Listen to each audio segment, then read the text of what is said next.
Metropolitan has issued a severe thunderstorm warning for Rock County in south-central Wisconsin until 7:30 p.m.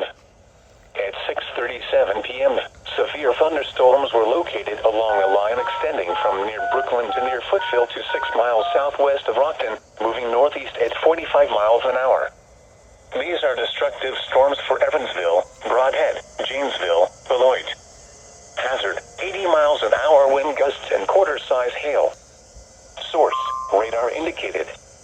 Impact, flying debris will be dangerous to those caught without shelter.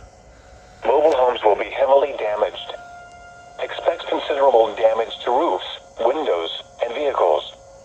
Extensive tree damage and power outages are likely. Locations impacted include Janesville, Beloit, Milton, Edgerton, Evansville, Brodhead, Clinton, Orfordville, Footville, Fulton, Newark, Magnolia, Tiffany, Hanover, Cooksville, Avalon, Fuggs Hollow, Lima Center, Chaupier, and Afton. Remain alert for a possible tornado. Tornadoes can develop quickly from severe thunderstorms.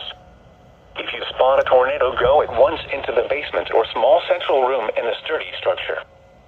For your protection, move to an interior room on the lowest floor of a building. A tornado watch remains in effect until 11 p.m. for south central and southeastern Wisconsin. Rippleheader incoming. Severe thunderstorm.